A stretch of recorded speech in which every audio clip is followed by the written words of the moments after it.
आपकी भी चाय की दुकान है, तो क्या आप भी प्रधानमंत्री का सपना देखते हैं? नहीं नहीं, हम तो क्या है, हर आदमी अपना अपना भविष्य लिखा के आता है विधाता का।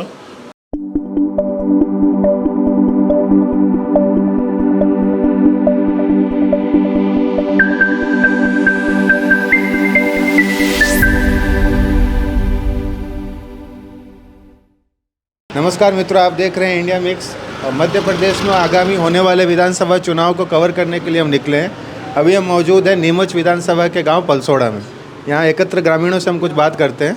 सबसे पहले तो मैं आपसे यही जानना चाहूँगा कि यहाँ पे विधायक जी हैं परिहार साहब, इनका शायद तीसरा टर्म है, तो इनका कार्यकाल कैसा है और जो पिछली टर्म थी जो हमारे नेता थे उनमें आपको कितना अंतर दिखाई दिया, कुछ अच्छा या फिर अगर कुछ उन्होंने नहीं किया, आप लोगों की आकांक्षाओं को पूरा नहीं कर पाए हो, तो वो बात बताइए।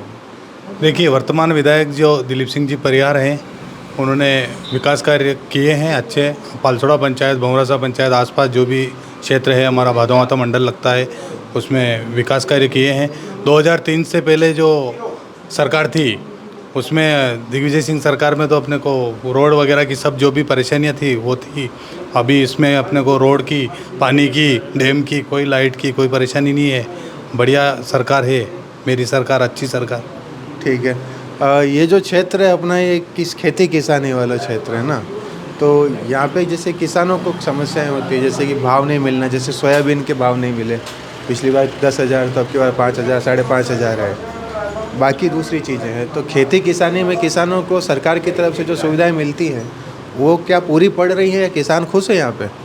देखो, किसान कुछ तो सरकार की ओर से तो किसान सम्मान निधि मिल रही है, 0% पे उनको ब्याज पे पैसा मिल रहा है। बाकी जो अपन फसल के दामों की बात करें तो 2-3 साल में लहसुन के दाम अच्छे आए हैं, तो लहसुन अच्छे भाव होने से थोड़ा कम हुआ भाव, तो क्या है कि अगर अलग अलग से भाव फसल बोएंगे तो भाव अच्छे मिलेंगे। जैसे लहसुन के भाव इस साल 7,000 के लगभग चल रहे हैं, वो किसानों को मिल रहे हैं। बहुत अच्छी सरकार है।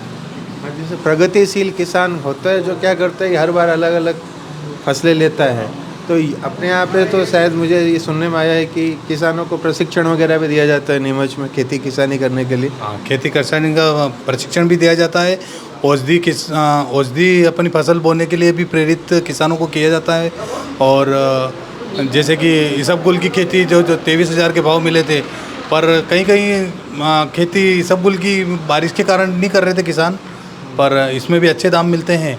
और रही सोयाबीन की बात, तो ये डीओसी और सरकार के ऊपर है, तो इसमें भी भाव आएंगे अच्छे और किसानों को अच्छे दाम मिलेंगे, कोई दिक्कत नहीं। अच्छा, एक आप लोग राष्ट्रीय स्तर की राजनीति भी देखते होंगे ना, तो भाजपा सरकार की इच्छा है कि समान नागरिक संहिता लाई जाए, तो उसमें एक आम ग्रामीण को क्या मानना? समान नागरिकता कानून आना चाहिए, उसमें एक अच्छा है, बिल्कुल आना चाहिए सब समान। तो समान नागरिक संहिता मतलब होता है कि सभी आदमियों के लिए एक जैसे नियम करना। बिल्कुल सही है सर, वो हम उसके लिए तहे दिल से सरकार का स्वागत करते हैं कि आना चाहिए। वर्तमान विधायक से आप लोगों की कुछ इच्छा हो, आकांक्षा हो कि भाई ये विकास का काम रह गया, आप ये भी करवाओ, अगर कुछ कहना है आपको तो? देखिए सर, वर्तमान विधायक जी ने अनेकों कार्य किए हैं और कुछ कार्य बाकी हैं, वो भी आगे अपनी सरकार बनेगी और करेंगे। ठीक है, धन्यवाद। हम हैं नीमच विधानसभा के गांव पालसोड़ा में, और हमारे बीच में कुछ किसान हैं, कुछ व्यवसायी हैं। हमारे बीच में हम किसानों से बात करेंगे और जानेंगे कि आने वाले विधानसभा में इनका क्या रुझान है और ये किस तरफ इनका झुकाव रहेगा। तो सबसे पहला मेरा आपसे ये निवेदन है कि आपको अभी वर्तमान में कोई खेती करने में कोई परेशानी आ रही हो, या कोई ऐसे कि जब आप खेती करते हैं तो उसका मूल्य नहीं मिल पाता हो, ऐसी कोई समस्या है? नहीं, ऐसी कोई समस्या नहीं है। खेती का तो क्या है कि बढ़िया भाव मिल रहा है, और सिर्फ सोयाबीन का कम है, बाकी तो करीब करीब अच्छा है। प्याज का भी बढ़िया मिल रहा है, लहसुन का बढ़िया मिल रहा है, और इसबगोल का बढ़िया मिल रहा है, अजगन का बढ़िया मिल रहा है। अच्छा, हमारे बीच में कुछ अफीम किसान भी हैं, तो उनसे जानेंगे कि क्या अफीम किसानों को सीपीएस पद्धति के जब पट्टे दे रहे हैं या फिर चीरा वाले जो दे रहे हैं, तो क्या आपको ऐसा लगता है कि सीपीएस ही करना चाहिए या फिर चीरा ही लगाने वाले देना चाहिए? देखो, यहाँ पे हम पट्टे वाले 4 किसान खड़े हैं। मैं चीरे वाला किसान हूँ और ये सीपीएस वाले। तो चीरे में भी कोई दिक्कत नहीं है और सीपीएस दे तो भी कोई दिक्कत नहीं है अपने को।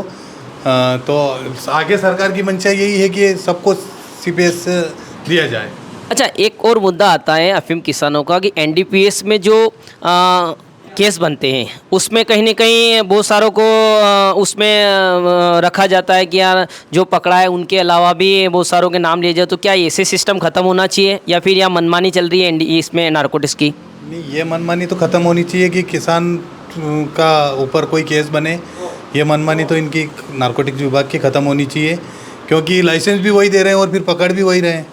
क्योंकि हमने कई बार देखा है कि जो किसान जो व्यापारी जो व्यवसाय करता है इस चीज़ के बारे में, तो वो क्या होता है कि किसानों के बिना इसके भी नाम ले लेते हैं, तो बहुत सारे किसानों को उसमें बनाया जाता है कि ये भी इन 20-25 लोगों के नाम फालतू में लिए जाते हैं। तो क्या ये सिस्टम बंद होना चाहिए? देखो सर, अफीम तो अपनी सरकार खरीदती है और डोडा चूरा जो है वो अभी सरकार नहीं खरीद रही है।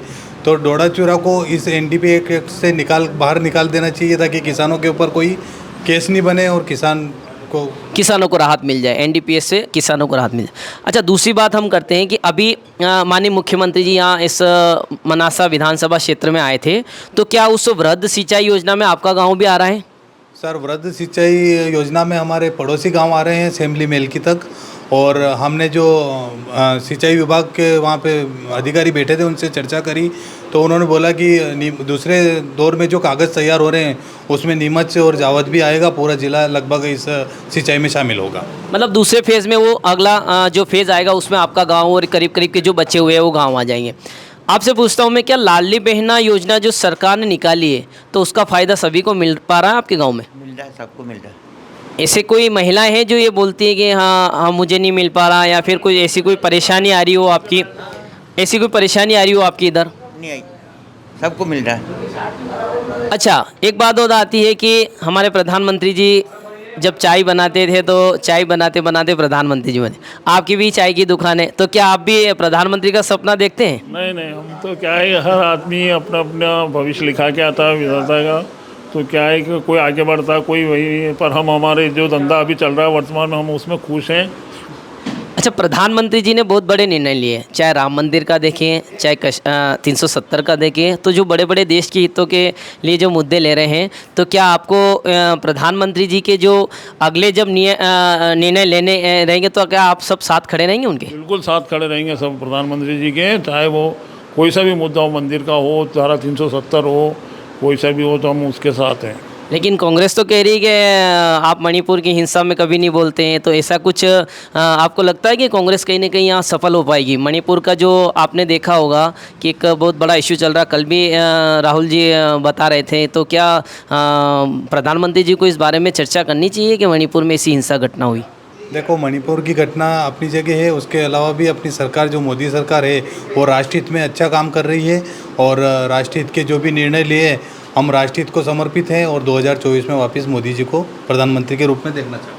अच्छा, मध्य प्रदेश की बात करें तो क्या मध्य प्रदेश में पिछली बार जो हुआ था कि कर्ज माफ़ी का भी एक कांग्रेस की तरफ था, इस बार भी है कि दूसरा फेज़ का वो कर्ज माफ़ी करेंगे, बिजली बिल शायद 100 यूनिट तक वो माफ़ करेंगे, तो ऐसी कुछ यो योजना जो माफ़ी की लाते हैं, तो क्या आप उनसे सहमत हो पाएंगे कांग्रेस से? नहीं होंगे सर। पिछली बार आपका कर्जा माफ़ हुआ था नहीं हुआ सर, आपके गाँव में? नहीं हुआ, बिल्कुल नहीं हुआ। किसी का भी उनका जो 2 लाख का कर्ज था वो अभी तक माफ़ नहीं हुए, तो क्या उसमें जो डिफ़ाल्टर थे वो किसानों का अभी 2 लाख के नीचे का ब्याज माफ़ हुआ है सरकार में, भारतीय जनता पार्टी की सरकार में? हाँ, बिल्कुल शिवराज सरकार ने डिफेंडर का जो भी ब्याज बना वो सब सरकार ने भरा, और उनको सिर्फ वो है कि अपना जो भी मूल ऋण है वो आप चुकता करिए और आप नया कल वापस नया लीजिए। ये था नीमच विधानसभा का गांव पालसोड़ा, और सामने सभी की राय जानी है। निश्चित रूप से यहाँ पर जो किसानों की बात हमने रखी है, और भविष्य में भी हम ऐसी बातों को अपने चैनल के माध्यम से बता रहेंगे। बहुत बहुत धन्यवाद और आभार।